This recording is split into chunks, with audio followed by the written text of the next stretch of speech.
Olá pessoal, tudo bem com vocês? Sejam todos muito bem-vindos aqui ao Clube dos Dividendos e hoje, sexta-feira, dia 1º de setembro, o papo não poderia ser diferente, embora esse vídeo aqui será compartilhado no sábado, muito provavelmente.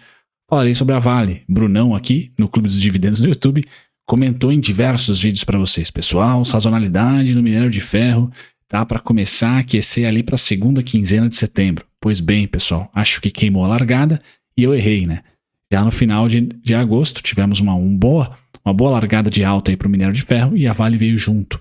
E eu vou comentar, pessoal, esse vídeo aqui vai ser todo elaborado para você que é acionista da Vale, tá? Mas na parte tática, então como vivenciar, experimentar, né, esse ciclo de alta, esse novo ciclo de alta que existe. Hoje, sexta-feira, por exemplo, só Petro e Vale, pessoal, performaram mais de 1.000 pontos no Ibovespa. Tá? Então, Vale emprestou 828 pontos para o Ibovespa.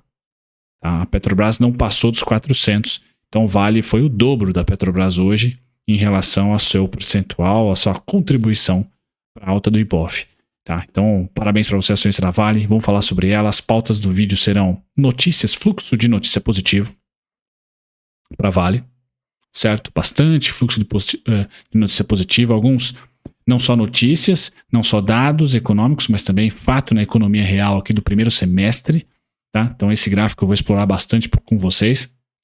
Depois passamos aqui pelo desempenho operacional do segundo trimestre de 2023, um pouquinho da situação atual de acomodação de preços e volume de vendas, minério de ferro, e aí sim terminamos com Vale Stock, né, a ADR, e Vale Brasil Futebol Clube.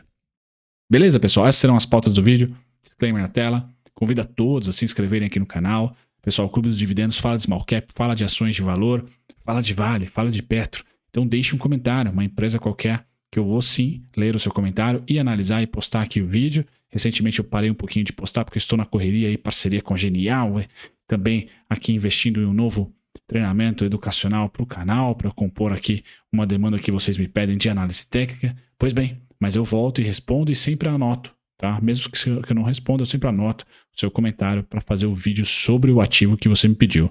Então ative as notificações, deixe o seu like se você já curtiu aí a pauta do vídeo, tá? E considere se inscrever. Bom, vamos lá, pessoal. Vale 5,44%. Chama atenção. Acho que só pela porcentagem, e hoje foi um dia específico onde ela levou o Ibovespa nas costas, tá? Embora o Ibovespa não tenha tido, né, o dia inteiro de alta, a Vale foi o grande protagonista, tá? Notícias, pessoal. Ontem, tá, de quinta para sexta, saiu o PMI de Caixin, PMI de manufatura, o industrial, aquele que muito conectado com infraestrutura, muito conectado com minério e também com siderurgia. PMI industrial Caixin volta a patamar de expansão, volta acima de 50, foi de 51, tá? E todo o consenso de mercado ainda era abaixo de 50. Então essa foi uma notícia que a madrugada foi digerindo positiva para os emergentes e que culminou na sexta-feira com a Vale. Antes da abertura, as ADRs já estavam subindo 3%. Tá? Então essa é uma notícia muito boa. Créditos aqui para o pessoal do Dow Jones, créditos também para o Valor, onde eu peguei somente essa headline. Tá? Isso foi publicado aí dia 1 de setembro, à meia-noite e 12. Tá? Então durante a madrugada de sexta-feira, o pessoal já havia ali um tempero ótimo para a Vale, ótimo para as empresas conectadas com China, principalmente para o setor industrial. Tá? Mais um fluxo de notícia. Esse acabou de sair, pessoal. 47 minutos atrás. JP Morgan eleva a recomendação para compra e ações saltam 6% hoje. Então, bancão gringo elevando as suas recomendações. Então, fluxo, pessoal. Quem aperta o botão de ETF, quem aperta o botão de emergente, tem o botão da Vale também. É uma ação que tem ADR. Tá? É uma ADR muito bem negociada, como eu mostrei aqui nesse gráfico. Essa é a ADR da Vale. Tá? Então, dá-lhe recomendação em ADR da Vale. JP Morgan, o maior banco de investimento aí do mundo, provavelmente. Tá? Gigantesco. Mandou bala e recomendou hoje, sexta-feira. Tá? Então, mais um fluxo de notícia. Obviamente que de olho no Caixin. Tá? Sem dúvida nenhuma no PMI Caixin. Então é importante olhar para a China, que tem essa sazonalidade, pessoal, de crescer na manufatura mais para o fim de ano. O que eu vou comentar nesse vídeo aqui, e é parte da pauta, e nós estamos lá na pauta, é esse gráfico, que é do próprio Instituto de Estatísticas Econômicas da China, pessoal, onde fala o seguinte: em 2023, no primeiro semestre, o crescimento nos investimentos em ferrovias foi o maior em termos de crescimento e também de volume nos últimos 10 anos. Então, muito legal. Tá? Mais uma notícia, essa não está assim, vamos dizer assim, no mainstream. Esses são dados aí de quem é nerd e fica caçando ali Twitter, fica caçando também um pouquinho de dados da própria China, aquele que eles obviamente compartilham, mas o fluxo de notícias, seja manipulado ou não, pessoal, começa a melhorar. E eu, como falei, como venho falando para vocês aqui no Clube dos Dividendos, tinha a ideia de que a segunda quinzena de setembro a Vale marcaria fundo. Pois bem, pessoal, pode ter marcado antes, em agosto.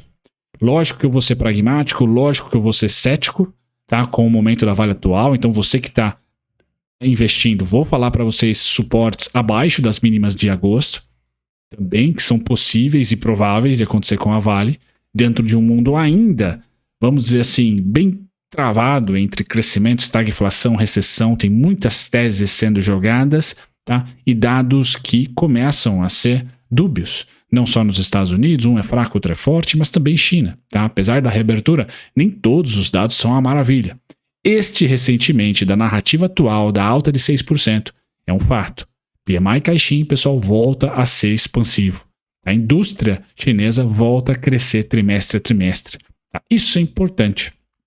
Isso, sem dúvida nenhuma, joga os ativos. Tá? E aqui eu coloco para vocês, pessoal, não só esse gráfico, dizendo que, olha, de 2013 para cá, o primeiro semestre de 2023 foi o semestre com maior intensidade e o maior volume, maior crescimento de investimentos em ferrovias, tá? Em ferrovias. E quando a gente abre um pouquinho o dado, e eu fui buscar alguns comentários de analistas, né? A gente percebe aqui numa tradução bem, vamos dizer assim, tranquila, bem simplória para vocês, pessoal, é que dentro do setor de demanda, vamos assim dizer, por aço, minério, tá? Há uma discrepância bem grande. Tá? Há uma discrepância bem grande, onde, tá? A própria indústria de aço, tá? A indústria chinesa está projetando aí uma discrepância bem interessante entre construção e o resto. Construção sendo moradia, construção residencial, construção sendo aquilo que a China investiu muito na última década e que vê uma população que não mais cresce e que atinge ali uma dinâmica entre oferta e demanda, de muito mais oferta do que demanda por novas casas, novos empreendimentos residenciais. Então, quando abre esse dado que tem a foto do trenzinho, porque ferrovia chamou a atenção e é o que mais cresceu no primeiro semestre, foram mais de 30% de crescimento nesse setor específico, de um ano contra ano, e é o maior crescimento nos últimos 10 anos. Quando a gente abre para outras categorias, tá? Aqui os dados, me perdoem, eu não vou conseguir resgatar a fonte. A tese por trás e a análise por trás é o seguinte, tá? Há uma demanda crescente pelos produtos chamados longos, de cadeia longa, aço longo, muito provavelmente, já siderúrgica, então, siderurgia, utilizados em categorias que não são categorias, por exemplo, de residência, de construção civil. Tá? Então é muito importante colocar isso, tá? Porque há uma categoria chamada aí dos produtos longos, por exemplo, utilizado em construções, tá? Que está em queda, enquanto que a categoria de aços planos, ou ferro, me perdoe não ter o conhecimento necessário, mas o flat products aqui, tá? Esses produtos cresceram bastante. E aí quando a gente vai para indústrias específicas, setores específicos, que aí eu tenho um pouquinho mais de conhecimento para dizer, tá? A gente consegue encontrar agora com uma pesquisa, não é um dado oficial chinesa, mas é uma pesquisa da empresa MySteel, ou MySteel, tá? MySteel, que é essa companhia aqui, perdoe.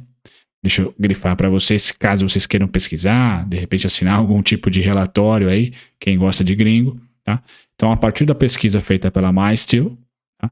A demanda por aços ou ferros ou materiais ferrosos, vamos assim dizer, que demanda minério ali em algum momento do seu processamento, e principalmente siderurgia, utilizados em barcos, pontes e turbinas eólicas, cresceu 8% nos primeiros 5 meses de 2023. 8%. Essas classes de produtos contaram por aproximadamente 10% da demanda por aço chinesa. Então são 3 indústrias específicas. Se você quiser ir além de um gráfico de ferrovia, que é o que mais chamou a atenção, abre um pouco por essa demanda, vê que não está em construção civil, habitação, tá, etc. Está onde, pessoal? Barcos, pontes, infraestrutura urbana, ponte, energia renovável, transição energética, turbinas eólicas, tá? E turbinas de vento, que são wind turbines, creio que seja turbinas eólicas somente para energia, tá? E navios. Navios até abre ali um espaço para você tentar especular que é a indústria chinesa militar, que é ali a indústria de defesa. Navios ali de proteção da sua costa. Você até pode linkar um pouquinho com Taiwan, pode ser até uma teoria da conspiração aqui, mas não deixa de ser uma demanda intensa e muito poderosa de navios, porque são construções que demandam muito ferro, muito aço, tá? E isso mantém aquecida a commodity, tá? Outras categorias cobertas pela análise e pela pesquisa da MySteel, como construção e maquinário e appliances, aqui, ferramentas, etc., e carros, estiveram neutros no seu crescimento ano contra ano, ou seja, reabertura e fechamento, né? 2022, fechamento ainda, reabertura 2023. Essas categorias, então, construção, maquinário, ferramentas e carros estão ou idênticas a 2022, não mudou nada a reabertura, ou um pouco abaixo. Então aqui, pessoal, o qualitativo do dado pode ser interessante, por isso que eu dei uma pausa nessa parte do vídeo, porque o fluxo de notícia está positivo, mas eu acho, e a minha tese, eu continuo falando para vocês, que a China não é mais botão de minério de ferro. Tá? Pô, é minério de ferro power, super power. Não, acho que a China agora é qualitativo. Dentro do setor de minério de ferro, vamos assim dizer, das exportadoras, ela vai cada vez mais exigir para indústrias específicas da sua economia. Tá? Porque ela já não deve mais simplesmente construir prédios. Já viu que a bolha está difícil de ser murchada sem estourar. Se é que já não estourou, por exemplo, com a própria Evergrande. Então me parece que são indústrias estratégicas específicas que a China vai demandar aço, contanto não será aquele super boom. O setor imobiliário é um super boom, pessoal. Foi um super boom. Um crescimento acelerado. Fez a China, por exemplo, crescer mais 10%. O real estate, o setor imobiliário chinês, é onde se acumula a maior riqueza do mundo. A pau a pau com os Estados Unidos. Então agora ela vai crescer, na minha opinião, em indústrias específicas estratégicas para ela, mais partindo para a parte qualitativa. Tá? Por isso que eu estou mais otimista, por exemplo, com frigoríficos em relação à China do que em mineradoras em relação à China. É um ponto meu aqui para o médio e longo prazo. Deixe nos comentários o que vocês acham. Eu acredito que a próxima década, pessoal, terá demanda no minério, sem dúvida. Aliás, o minério pode ganhar um cartel. Né? O BRICS, de repente, puxa a Austrália, por exemplo, para dentro de um BRICS. Por exemplo, nós temos ali os principais produtores de minério de ferro. Brasil e Austrália, por exemplo, são dois grandes. Tá? Então, acredito sim que as commodities vão se manter aquecidas, seja por uma multipolarização, tá? Uma multiglobalização, perdão. E aí essa multiglobalização fortalecendo moedas locais, como por exemplo, ou de blocos, como por exemplo a moeda dos BRICS. E isso por si só já é inflacionário, isso por si só já protege um pouquinho a oscilação de minério e a oscilação de commodities, que é tão caro, né, que é tão sensível para países como o nosso. Então é importante, eu acho que a gente sai fortalecido, o Brasil, disso. Tá? E eu vejo que outros países, os termos como nearshoring, onshoring, neo-industrialização, essas terminologias, pessoal, ou seja, mais países que estão próximos ou amigos do G7 devem receber investimentos. Porque só depender da China, a pandemia mostrou que não é muito legal. Quando tem lockdown lá, por exemplo, há uma superinflação de problema de gargalo de produção. Então, essas duas teses, pessoal, blocos fortalecidos perante o dólar, tá? E essa idiosincrasia, se é que existe essa palavra, entre diferentes polos industriais que podem surgir. Ou os países ricos reindustrializando algumas indústrias, demandando commodities, ou países vizinhos, próximos e amigos desses países ricos vão receber investimento para tirar um pouquinho da manufatura da China. Beleza, pessoal? Aqui, voltando para Vale, dados sólidos operacionais, produção de minério cresceu, produção de cobre cresceu. Importante, pessoal, olhar para o Salopo. O Salopo vai ter um ramp-up, né? Aquela palavra bonitinha da Faria Lima, ou seja, vai ter um aumento de produção de cobre importante. Então a Vale, no micro, pessoal, está muito bem, obrigado. tá muito bem, obrigado. Tá? Não tenho que se cornetar da Vale aqui, tá? Nem o desinvestimento recente, nada eu vou cornetar aqui da Vale. Tá? Eu só gostaria de falar que China não é mais um botão de compra e venda. Eu acho que a gente tem que ser um pouco mais criterioso nessa próxima década. Tá? E isso, obviamente, não envolve o curtíssimo prazo, os preços das ações agora. É só ali para eu, de repente, plantar uma sementinha para vocês nos comentários darem a sua ideia e também na sua tese de investimento da Vale ter muito carinho aí em quais são os seus destinos de exportação que podem, vamos dizer assim, ter mais diversidade nos próximos anos. O EBITDA foi impactado no segundo TRI devido ao menor preço do minério, tá? E também o impacto no câmbio, então foi um resultado pífio. Perdão, pessoal, não foi o resultado pífio, mas Vale, Petrobras, resultados abaixo de 2022. No caso da Vale, abaixo de 2021. E é isso, por isso que nossa bolsa está ciclando de lado há 2 anos, não só por política monetária, mas também porque preço de barril de petróleo atingiu sua máxima em 2022 e de minério em 2021. Quando eu olho para essa máxima, a gente vem para o gráfico de minério de ferro, que não nos deixa mentir. Tá? Então não só o câmbio se valorizou, o real se valorizou, mas o minério cedeu. O minério cedeu. Estamos aí no terceiro ano, indo para o terceiro ano, de topos descendentes. E fundos também descendentes. Qual que é o meu cenário para o ano? Venho comentando com vocês, pessoal. É a primeira vez que nosso minério vai parar de fazer fundos descendentes. Eu não tenho o cenário do 69 nem do 61. Tampouco do 58. Tá? Eu tenho o cenário agora de 2016 a 2018. Ou seja, estabilização de preço.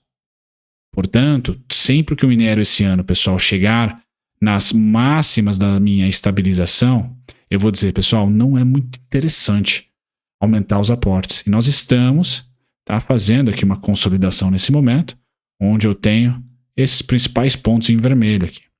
O amarelo que vocês estão vendo, que fica até melhor, vou apagar. A região amarela é meu cenário base. 123,65, 120,55, 113 e 40, 117,40. Pessoal, estamos a 115,70. Tá? Então, estamos mais na parte superior do que na inferior. Eu não acredito que o minério de ferro vai dar uma empinada o suficiente para levar os preços aqui, por exemplo, a 154, muito próximo de 2022. Tá? É possível, tudo é possível, pessoal. Mas eu tenho que ter um cenário base. Então, o cenário base, se eu fosse um investidor da Vale agora, eu estaria, principalmente nesse momento, comprando menos. Não deixa subir. Vou comprando menos e engordo as minhas compras a partir, por exemplo, dos pontinhos que eu tenho técnico da Vale 3, tá? Que é lá o 63,18, já tocou, espero ter gerado valor para vocês, 62,44, que está desde 2021 com esses pontos, desde 2022, pós-PEC dos precatórios aí, com esses pontos, 63,18, 62,81, 62,44, tá? E ainda é viável, é possível, é provável, tá? Eu diria que até é provável, certo? Que a Vale, no curtíssimo prazo, nos próximos 3 a 6 meses, venha visitar os 59,58. Os 57,15, principalmente, que é meu último ponto, tá? Derradeiro para a Vale, nesse curto espaço de tempo. Agora, você que está me assistindo, tá dando de ombros, vamos assim dizer, no bom sentido, tá bom, pessoal? Fala assim, Bruno, não acho, não é minha tese, cara. VWAP, tocou aqui, sempre que invadiu o VWAP é desconto, essa linha azul, tá? Vídeo na descrição explicando como ancorar o VWAP da maneira correta, vamos assim dizer. Tá na hora de apostar em um ciclo de alta. Pois bem, pessoal, vamos para o ciclo de alta, porque ele existe. Tá? O ciclo de alta tem que necessariamente, na minha opinião, partir no mínimo de 2021, que foi o topo. Tá? Então pega 2021, mínima e máxima, projeta, R$ 101,48. Pega 2022, projete, vamos projetar também. A gente vai estar de olho num ativo, 97,19. Fora os dividendos que serão contemplados aí no quarto trimestre, perdão, né? O terceiro acho que já foi data corte, tem no quarto também. E eu nem vou comentar dividendos aqui, senão o vídeo vai ficar com 30 minutos, tá? Mas agora, na parte tática e final desse vídeo, pessoal, qual que é o universo e o contexto que importa para mim da Vale? Tá aqui, ó. Esse é o contexto que importa. O que eu quero dizer com isso, pessoal? 63,18, 62,81, 62,44 começa o desconto. E são pontos específicos de desconto. Depois, 59,58 e a melhor compra, 57,15. Porque a melhor compra é mais barata. A única coisa que a gente controla como holder é preço e intensidade da entrada. Tá? Para cima, onde que ela deixa de ser atraente para mim? A partir dos 69,50. Depois dos 72,62 pode ser a máxima desse segundo semestre. os 75 e 74, para mim, é o último alvo que eu tenho para esse semestre, 2023. 75 e 74. Certo, pessoal? Errei. Pois bem, abaixo dos 57,15 eu erro e acima dos 75 e 74, em 2023 eu erro. Tá? Então, dentro desse cenário, pessoal, ele existe praticamente desde a PEC dos precatórios. Esses pontos que vocês estão vendo ali, assim, com mudança de data X, né? Porque meu gráfico é sempre ajustado, é isso. Eu tenho para o minério de ferro, não em 2022, mas com certeza em 2023, o estancamento da queda. 2022, no segundo semestre, mais para o final de setembro, eu também tinha o estancamento de queda, só que ele rompeu a mínima de 2021. Então nós tivemos um rompimento ano passado. E aí eu tenho argumento para falar assim, pô, beleza, a China está fechada, lockdown por mais tempo do que o mercado esperava. Agora, em 2023, eu não tenho esse cenário que vamos perder essa mínima aqui. A China está aberta. Beleza? Então eu acho que a gente fica aqui cozinhando. Para depois, vamos ver a tese do mundo, se é de crescimento com inflação baixa, ou se de fato a gente só vai ter as commodities laterais. E essa, pessoal, é a tese mais pessimista que eu tenho, de commodities laterais. Eu não tenho a tese no curtíssimo prazo de commodities enxugando muito para baixo, como um 2014, por exemplo. O gráfico não mostra aqui, mas se eu tirar o zoom, olha o 2014 como foi chocante. Queda. Certo, pessoal? E o mercado rima, né? Se nós olharmos a queda de 2014 a 2016, vai ser muito parecida com a queda de 2021 a 2023. Vamos fazer exercício aqui no minério? Caiu 64% naquele momento. E atualmente, um pouquinho mais. Só para dar aquele tchan, 68%. Tá? Então a história, ela não se repete, mas ela rima. E até pela rima, que eu não acho que a gente perde aqui. Tá? Não acho que a gente perde, não é cenário base. Vamos subir uma pancada direto? Não, a gente vai cozinhar um pouquinho. A gente cozinha um pouquinho. Esse pouquinho eu acho que ainda faz parte de 2023. Errei, pessoal, sensacional. Tomara, vale rompe máximo e Bovespa, muito provavelmente vai ficar mais próximo dos 130 do que dos 110, dos 115, dos 102, dos 90 e poucos. Então nós precisamos da Vale bombando, tá? Eu tentei compartilhar com vocês uma tese, tá? Para o alocador de longo prazo, nesse terceiro trimestre, a partir dos 69,50, se eu tenho R$1.000, eu já começaria a diminuir por mês. Os meus aportes são mensais, preço não importa, eu já começaria a diminuir. Põe no CDI, tá? Estaria rendendo bacana e eu engordaria os meus aportes sempre dos 63 para baixo. Ponto final. Só isso que importa na parte tática e técnica quando a gente usa gráfico. Tá? E para quem está otimista, está indo na parte de expansão de ciclo econômico de preços, pessoal. Poxa, não existe diminuição de aporte agora. Para quê? Está no começo de um novo ciclo. Que ciclo, pessoal? Ou 2022, tá? ou 2021, perdão, ou 2022. Manda ele para cima. Vai com tudo. 197,19, 101,48. Então não existe parcial para essa tese de expansão. Minha tese é que ainda estamos lateralizados, estagflacionados, vamos assim dizer, no mundo. A China não. A China está com deflação. Ela pode mandar a bala no fiscal à vontade. Beleza? Feito isso, um grande abraço. Até o próximo vídeo. Tchau, tchau.